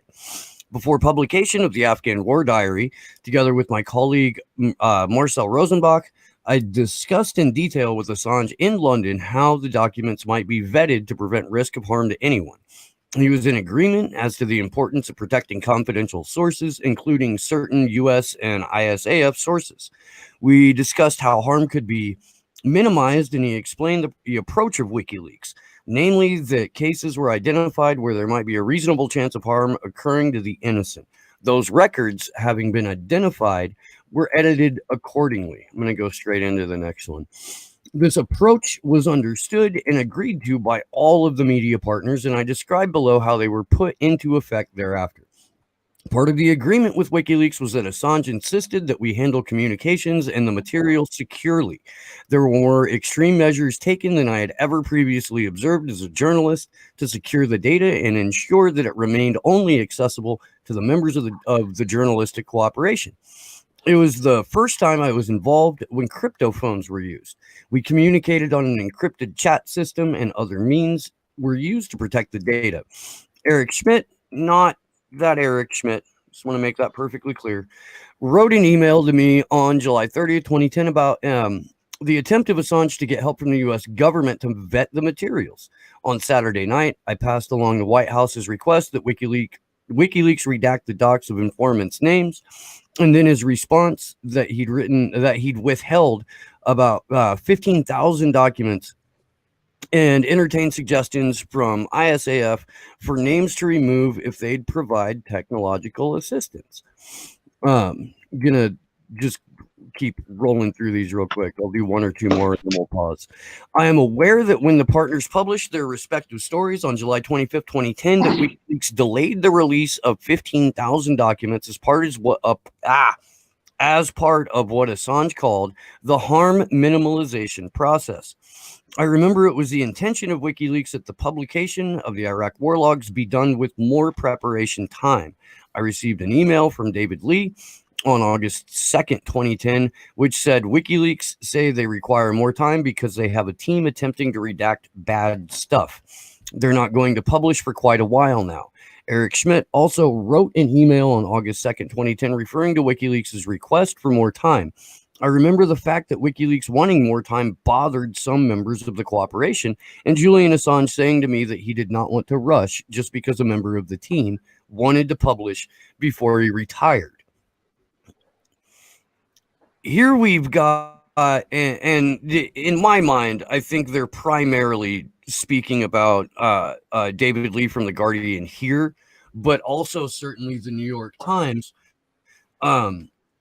being leaned on by their own governments to force publication, early publication, so that Assange could walk into an easily springable trap. I don't know if anybody has an opinion on that. If you do, please share. It looks like that they were helping the bare minimum to hope that he would slip up in some way, which is why he was being ultra cautious. That I can only assume that is what was happening at that time, looking at that statement. And it was discussed in court quite a bit too during Goetz's testimony, and we'll probably get to it in the statement a bit. But just the level of care that Julian went to for that harm minimization process. Because it's something that people say he over-redacted information, that he literally just, any word that wasn't English was removed because of the context of where the information was coming from and what it was about, to help hide people's identities. And then they went back to look through that information to see what would be appropriate to unredact. So instead of starting from point zero and trying to find every detail, they removed as much as they could and then went back to make sure that information was put in context for what the release was. So I think that that's something that's super important too, is throughout this whole process, Julian was the one that wanted these delays to make sure that no one got hurt while this was being produced. Which blows another huge hole in the prosecution's case, because that's one of the big accusations against him, is that the information that he put out put people in harm's way and it put people in danger and all those things, and he didn't make any effort to make sure that that wasn't the case. And we now clearly have seen, and it's been introduced into the court, that that is bullshit. They're sitting here reading Luke Harding and David Lee's book in open court like it's a fucking document. Yeah. Sorry, Gordon. Well, I mean, they do that a lot now, Steve. Remember the Democrats did that when they sued WikiLeaks and Russia and Putin and in that ridiculous lawsuits. I mean, it was incredible that they used as a fundraiser to obviously fund money, get money. We need money for this court case against Russia and Putin. It was pantomime almost. But they were using, in that citation, in that document that when they were trying to sue Vladimir Putin and WikiLeaks, they were using, if I remember right, the Guardian article of the fugazi of a meeting between Manafort, where they said Manafort met Julian 4 times in the most heavily surveilled building on the planet. I mean, it was just the most ridiculous story. It's been stealth edited almost immediately because they realized that what a pile of shit it was. Luke Harding won't even refer to that in his new book Shadow State, which is incredible considering that was his big scoop of the last 5 years. And no Guardian journalist will refer to it in their own frigging publication. I mean, it doesn't go. If this doesn't scream, we're feeding people bullshit, I don't know what will. I mean, it's quite frankly pathetic. But it's really dangerous and sad, and just all those emotions as well. I have a special place of hatred in my heart for people at The Guardian because of what they've done. I mean, as you can see there's testimony from somebody who was going to say that Julian and WikiLeaks have gone over and above what other publications do. And then, the US's own defense team in the own prosecution team in the Chelsea Manning case had to actually specifically, they came out and said, there were nobody was actually put in harm's way from those WikiLeaks things. But in the press, it's a totally different story. They just republish people's accusations without actually telling people, no, actually he didn't. And it's unforgivable. They're not journalism. And I go back to my point. We're better off without them. We really are. Just switch them off. Switch them all off. They do it in the same way that, they did the whole Russiagate thing of like, well, we all know Vladimir Putin supports Donald Trump, right? Like this matter-of-fact way. And they do the same thing with Julian Assange. Who knows? We all know that this could have put some people in harm's way, and it's like there's no proof of that. But that's the thing is if corporate media, and I think you're right, Gordon, is fuck them. The only reason you need to watch corporate media is to see what kind of bullshit propaganda they're trying to throw out to American people as facts. They kind Zero chance of reform. Zero chance of reform. Agreed. Zero. Yeah, that's one of the, it's the same thing of like, oh, we can push Joe Biden to the left. I think the media can better itself. Well, no, it can't. There's no fucking way. They have no fucking reason to better them. What reason do they have to better themselves? They're on the gravy train. There's no reason at all. They're on the gravy train. Yeah, Greenwald had shit ton of money. The institution he founded because the media can't be reformed. Right. When you co-found The Intercept and have to walk away from it, arguably way too late, then we're probably not going to turn over a new leaf anytime. I mean, you guys, today, you go right now and look on The Guardian's website, their Manafort story is still up. It is still on their website. It has been thoroughly debunked. There's not an editor's note. There's nothing. It is just up on their website like it's still a story. It's crazy. Well, they've had to apologise profusely for a story over here about a guy called Aaron Banks and Brexit, which has fallen through the floor. I'm hearing that their big Cambridge Analytica story a few years ago might not be all it seemed, and there's allegations that, they didn't do a good job in that big report that they did, which was which was meant to be absolutely fantastic. The Guardian are circling the drain. It's just a matter of time before. I mean, who is going to buy that crap? Who? I would like to challenge Luke Harding to a headbutt contest right now in real time. Luke, I know you're watching the show. Shot for shot, all right? Headbutt for headbutt. I want to see who's left standing. And I believe that Luke Harding is a hard-headed individual because he would have to be to print that tripe over and over and over again and not just spontaneously combust from the amount of flammable bullshit that you clearly are made of. And listen, I don't know what you're talking about, Steve. I don't know what you're talking about at all. Luke Harding is a great journalist, and his book, Collusion, proved without a doubt that there was collusion between Donald Trump and Vladimir Putin going back to the 80s. He was a sleeper agent all along, everybody. You're mean, Aaron Monte. I'm out of here. If you have not seen the interview between Luke Harding and Aaron Mattei, for the love of everything good in this world, go watch it. It's the best goddamn interview I've ever seen, and it is worth every single second of it. Every time we talk about Harding, I have to bring it up. It's seriously the best interview ever. And on his last, Mattei asking Luke Harding, so Luke, where's the collusion? Your book, the name of your book is Collusion. Where's the collusion? And back in 1987, Donald Trump visited somewhere and had a conversation with, and really, my dude? And when he asked, same thing that they say. Oh, go ahead. When he asked his last question, watch the smirk on Mate's face. It's fucking. It's so good. It's priceless. I do. That is one of the things that's amazing with Aaron is that he has these people that he disagrees with, and he brings them on the show, and he's super respectful about them. But what's amazing is when he disagrees with them, and he knows that they're saying some bullshit, he does get that smirk on his face. Yes, like, he does. You're so full of fucking shit. Like You're all bitter and collusion rejectionists.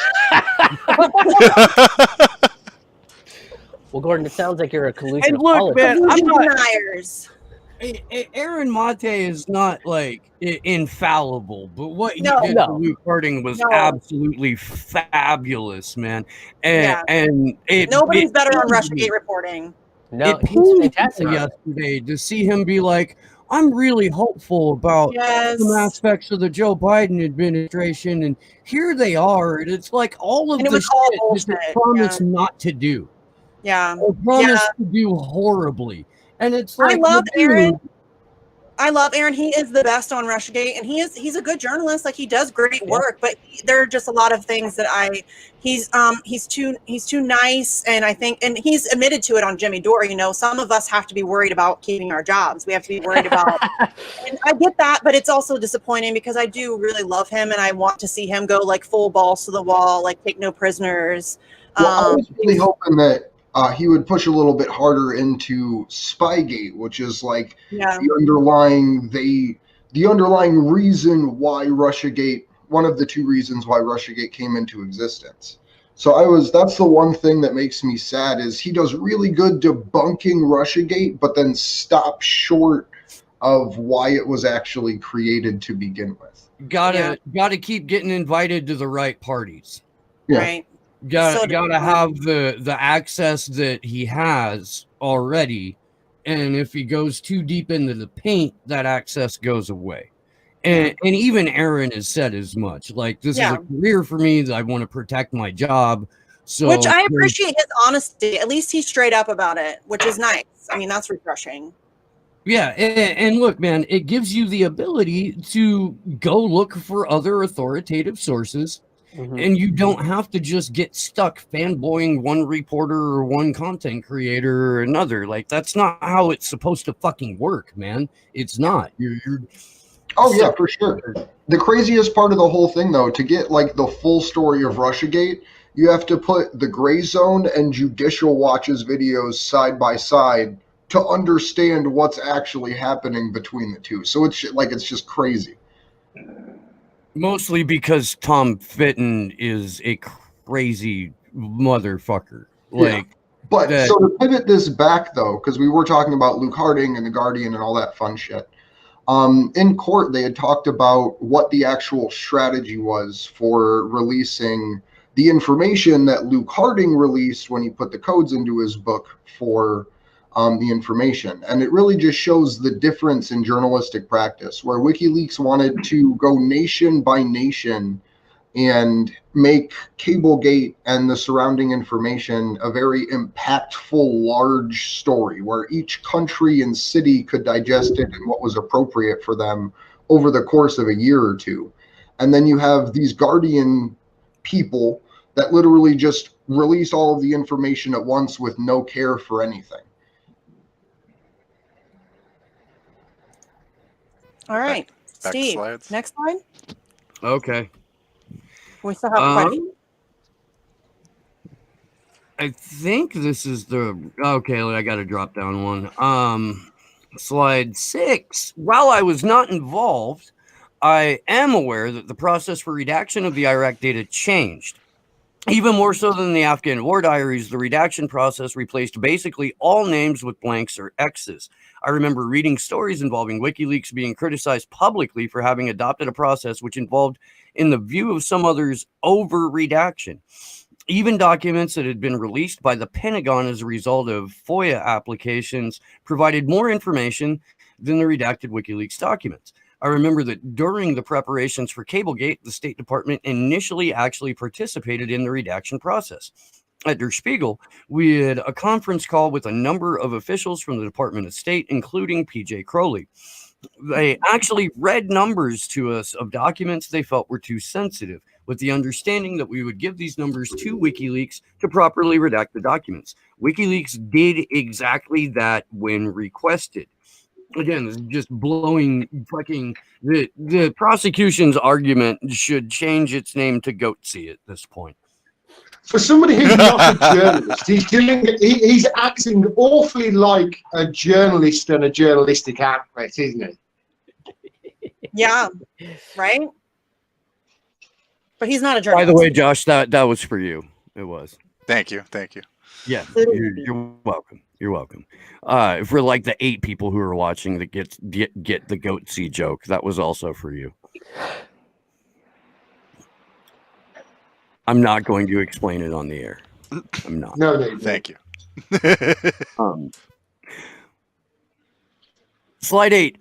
WikiLeaks also played the role of public archivist. Its public library of U.S. diplomacy is an archive that no one contemplating doing a story on the recent history of the foreign relations of the U.S. would not at least first see what the WikiLeaks archive holds of relevance. If you were doing a story about the Kurds in 1990 or Italian politics of the 1960s, it would be a resource that you would visit. Much of the data published comes from, in fact, not from leaks categorized, but from millions of Freedom of Information Act inquiries by WikiLeaks in many countries, not just the US. Some of the information is already available, but is made more accessible in the WikiLeaks archives. For instance, the recent BBC 8-part podcast on the assassination of Benazir Bhutto constantly quotes from the American diplomatic cables. In that sense, the Public Library of U.S. Diplomacy is a journalistic product which has and will retain an enduring and important value to journalists. I'm just going to roll through the next couple here.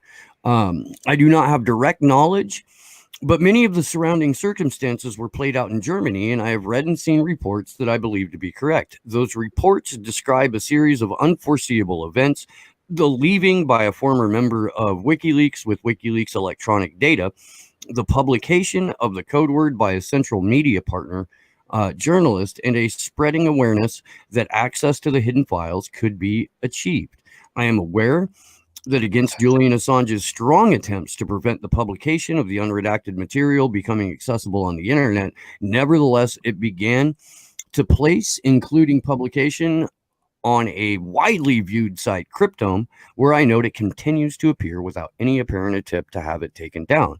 I am also aware, since film of WikiLeaks actions at the time have subsequently been broadcast, that Assange attempted to warn the State Department of the dangers about the publication of the data by others. I am also aware, from what has appeared in published commentary and records, that after a growing knowledge of widening publication, WikiLeaks in turn, for reasons it gave at the time, stated that the already widely published material could now, and not before, be seen also on WikiLeaks. At no time did I come to consider that Assange was responsible for knowingly publishing material that could harm other persons, but that there were unpredicted actions by others that resulted in publication against his wishes. As I have explained previously, an important body of my work as an investigative journalist has been to seek to discover and unravel the details of disturbing state conduct in the circumstances of war.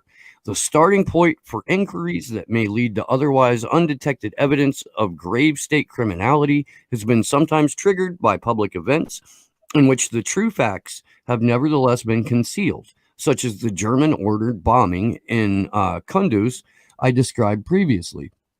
The starting point for others has been triggered by a fragment of information about an individual.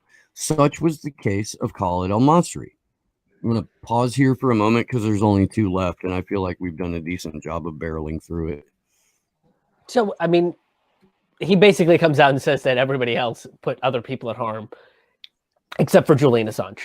Julian Assange was actually trying to prevent that shit. And like, it's how much more, again, it's like that media fucking narrative of, well, he could have put people at harm is completely debunked by this statement. It's like, what more do you want? How much more do we need to bury that bullshit argument? That's the people that take his information and they put other people at harm. Well, he was just like, hey, fucking don't do that. you're gonna endanger people's lives. And he's trying to keep his sources confidential, which is what you're supposed to do anyway. Like, and even someone like Bob Woodward came out and basically defended exactly what Julian Assange did as something that a publisher and a journalist would do. Like, like it's insane to me. Like, how much more proof do we need that this dude did no harm, that he actually like did better for the people? I think there's a point in that passage that you've just read out where they're saying how much Julian went to lengths to inform the State Department that these were out there, and I believe you will see a film of it, and this is when I think it's one of his assistants is on the phone and he passes a post-it note with emergency written on it. Is that right, Steve? Mm-hmm. Yep. And that's when he's literally trying to call Secretary of State Hillary Clinton at the time to say, this is, it wasn't him, it wasn't WikiLeaks' fault, but they were still trying to get there, saying this is out there. Who put it there? That's up for debate, I suppose, but it certainly wasn't Julian or WikiLeaks or any of their responsibility. Well, and this is also why courtroom you have the U.S. drinking its own Kool-Aid, to where the prosecution, when they came into court, didn't even know the timeline of who published what information first. They were just repeating the propaganda that people hear on television, that WikiLeaks hurt people, that they put this information out there first, that they put people in harm's way. Well, that's what the Kronberg document said. That's what they had to refer to. They've been relying on a work of fiction the entire time. So yeah, they're responsible for reading out and referring to a work of fiction. At the same time, the prosecution themselves have also been more or less victimized by their own fucking propaganda. It's a nice little M. Night Shyamalan-esque twist in the middle of all of this. It's why the narrative changed throughout the course of the hearing. If you'll recall, and this takes about a minute and a half, I've got it down pretty good. At the beginning of the hearing, the prosecution was saying it doesn't matter if we extradite Julian Assange because he's not a journalist. And then after this statement and several others, they went from, okay, well, he is a journalist, but the U.S. has the right to prosecute any journalist or publisher anywhere. Whoops, shouldn't have said that out loud. It's really because he had a conversation with Chelsea Manning about maybe hacking something. Yeah, it turns out that she didn't need a username or password to access any of these materials. So it really has to do with the fact that he put people in harm's way. Oh, he didn't put people in harm's way? Well, then we don't like this motherfucker and we want him tortured now. Give him to us. And that's where they rested the case. Yeah, that's I'm going to pull the tweet up here, but the prosecution more or less storms out of the room in frustration while talking to Goetz. So lead prosecutor James Lewis abandons cross-examining Goetz, recognizing that Goetz is so knowledgeable about what happened with the releases that he chooses to spend far less time with him than any other witness. When you have to walk away from a witness because he's kicking your ass. And this was after Mega the coronavirus scare. This was after the dog had already ate his homework, and this is after he never made it back to his house because he went to his other house. And oh shit, I'm gonna be late for this meeting. I'm covered in cocaine and hooker blood. We should. Can we reschedule? Oh, we can't reschedule. Claire, get in there. Oh, my husband may or may not have symptoms that may or may not be COVID-like, and we've got to call off court for the rest of the week. Can we do that? We can? Oh, thank God. We're out of here. All right. We're on. And this is the most important press freedom trial in our lifetimes. And this is how the prosecution is behaving. And people are supposed to look at this like it's a legitimate thing, like it's a real thing, like it's an actual process here. Well, you got an animal cornered. You have a feral animal that's been cornered. That's what American imperialism is right now. It's a feral animal in the corner, so it's just doing whatever it can. So it's just saying equate it to 30 or 40 feral hogs. Krish. I will. Let's go 40. Why? This is America. Damn it. This is America. No Damn way to it. go home. We're 40 feral hogs. Wait, shouldn't we have guys, one for each star on the flag? It's very American. Shouldn't they be feral eagles? Feral eagles with fireworks shooting out of their ass? Ben lovely, Franklin was right when he said that our mascot should have been the wild turkey. Yeah. Definitely. And I think to your point, Steve, I think that they're hoping that people won't look at this at all. You said people are supposed to look at this and see it as like a legitimate case. No, I think they're just hoping that people won't look at it. I think they're hoping that they can, just get it under the radar. That's exactly what it is, Steve. I mean, you only need to look at this. Steve, you've just said that this is the most important press freedom case in our lifetimes, and I would go further than saying that this is the biggest press freedom case ever in the history of ever.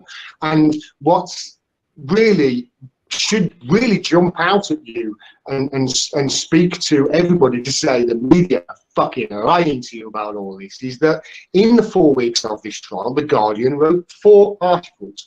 Do you know how many articles they wrote on the day that Johnny Depp lost his court case against him?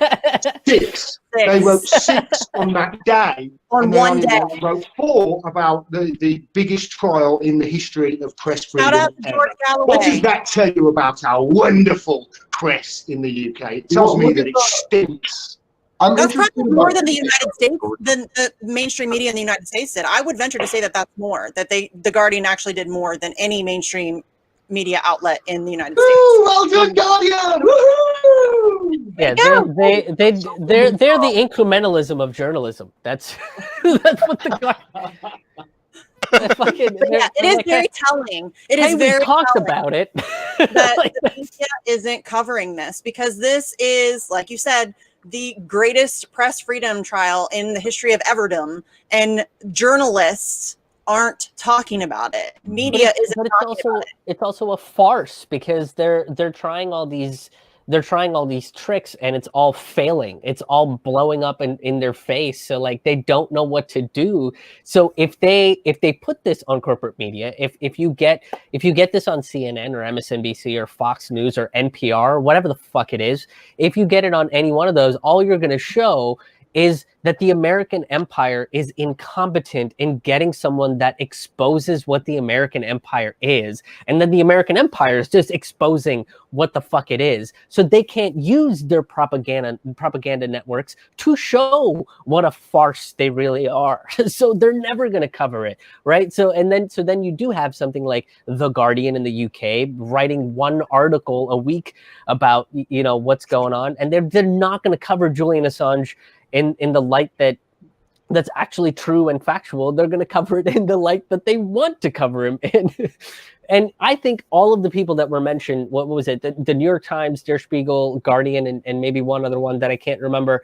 All of these people should be fucking terrified because the United States basically came out and said that they can prosecute any journalist at any time, anywhere that they want. And they should all be like, whoa, whoa, whoa, whoa, whoa. What the fuck did you just say? And that should be the fucking news story that everybody talks about, is that the empire just came out and said that it's going to prosecute fucking journalists. Well, and how is that not kills me about cover the story? We couldn't get most major independent media platforms to each day talk a little bit about what happened in Julian's case. Like we got in trouble for saying that.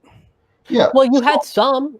I think you had. Absolutely was. Like Kevin Gostola did a wonderful job. Like Steve in particular did fucking amazing, getting up every goddamn morning to cover the actual case as it was happening. 1:45 a.m. my alarm went off, and then about 2:20 I would actually drag my carcass out of bed and make a giant cup of coffee from the Death Wish Coffee Company.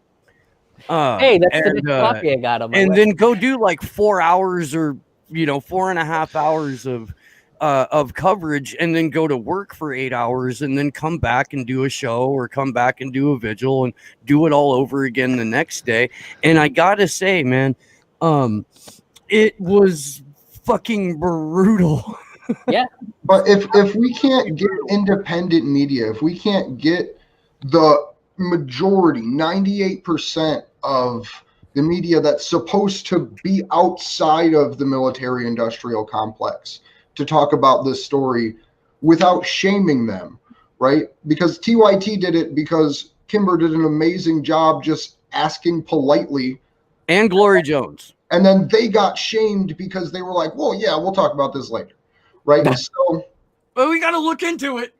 Right. So I mean, listen, Steve's up every day. Even expect the mainstream media to publish these stories. TYT is the mainstream media. Let's not fucking mince words about that. The reason that I call Cenk Uygur cable news on the internet, guy, is because they are a cable news show on the fucking internet. Where the fuck was everybody else, Steve? That's my problem. Where the fuck? I had to shame people on Twitter to get like 8-minute videos out of people with massive platforms. You did a fantastic job with that. At the same time, we're releasing 24-minute videos analyzing Joe Biden campaign ads. Or how many Elizabeth Warren videos do we need? I mean, how many? I mean, apparently, you need 7 a day, and then you get to host fault lines.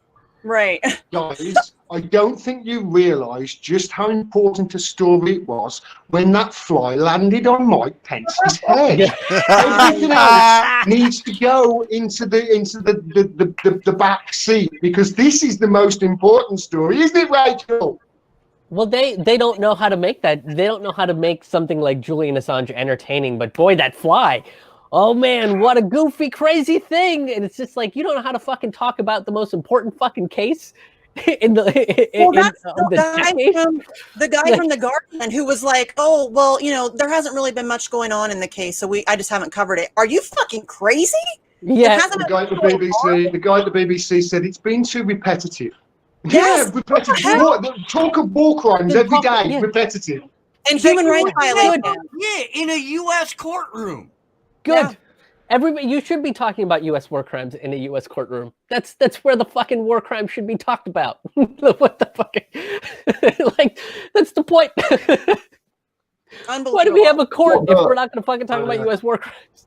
To talk about war crimes a little bit, the statement that we were on for Goetz ends off, or where we left off was, such was the nice transition, Andrew. We've already done the witness statement of El Masri, and we've had like a vigil or two on it, so I don't know if we need to go into it thoroughly. Right. Yeah, it's way past my bedtime, guys. Or at least that's good. I'll shoot the short of it real quick. Khalid Masri was a guy that was on vacation, that got kidnapped by the CIA, tortured in Macedonia, sodomized on an airplane, flown to the salt pits of Afghanistan. They found out, well, they knew that he was the wrong guy the majority of the time, continued to torture him, reverse kidnapped him, and dropped him off in the mountains of Albania. His family, I believe, had already moved back to Lebanon, I believe is where his family was from, while he was being tortured in Afghanistan because they didn't have the means to support themselves. He was finally released and then had to be arrested and deported in Albania back to Germany to then try to make it to Lebanon to see his family after being held for, I believe, almost 4 months in CIA. Yeah, but it's not as juicy as that fly story, man. You're bumming me out, Andrew. During that debate, like, Pence was like, if we lose, we're not leaving. And Kamala Harris was like, we're not going to change anything about what the Trump administration is doing. And the entire like television audience was like, stop being racist. Stop being racist. It's not Kamala, it's Kamala. You're racist if you say Kamala, mate. That's the word with the libs anyway. Oh. Okay. Oh, now we're gonna get on a hissy fit about pronouncing Indian names properly. I've been calling her Camillary for the better part of 4 years, so I'm just gonna run with Camillary. There you go. There you go. I like it. I'm going with that. I like it. Yeah, that's good. I like Feel it. free to steal that, by the way. Camillary, I like it. I'm gonna. You can call Elizabeth Warren Elizabeth Warbama. Camillary Warbama. I like it. Camillary Warbama. Hey, Elizabeth Warren did have a very green military plane where we were going to compost our solar enemies, drones. So. Yeah. But that was that was the big thing for her. In lieu of we got like depleted 274 uranium, videos we've out. made these hellfires biodegradable. Yeah. We're going to make our war machine green. And how many Our tanks are going to run on solar panels. Well, that's what we fucking need. Wow. All right, folks. Well, we've been at it for about 2 hours, and I want to thank you, gentlemen, for spending the entire vigil with us. I really enjoy it when you're on individually, and have you on together has been a fucking treat for me. Will you please give us some final thoughts? Let people know where they can find your stuff, and yeah, just thanks again. Okay, yeah, my name's Gordon Dimmack. I'm Gordon Dimmack on YouTube, gordondimmack.com. And my final thought is this. I have been watching this thing very closely for 3 to 4 years, and there's only one decision: no extradition. Free Julian Assange. Pardon him, Trump. Pardon him. That'll really piss him off. Yes. Yeah, my name is Krish Mohan. I'm a comedian, and you can follow me at Krish Mohan Haha, KrishMohanHAHA. That's also my website, krishmohanhaha.com. And my final thoughts are similar to Gordon's. I don't think we need. There absolutely shouldn't be an extradition. More people should be educated about who Julian Assange is, why he's important. And what he represents, and what he represents is the people to get access to information, and that knowledge is power. And once we have that knowledge, we can come together and actually push back against an authoritarian oligarchy that doesn't need to be here. And that's not going to come until we drop our ego and drop our smugness and start listening to each other and start giving a shit about people that we are probably going to disagree with. Like I said, or rather Gordon said, 5% of the time. Empathy can be a son of a bitch, but if we're all doing it, then it weighs up a whole lot less. This is why, as your interim president, I have made DMT mandatory. Yeah. Ego death and opening up your empath centers. Yes, I'm for it. I would like to thank everybody for joining us. I'd like to thank you two for coming on for all of this.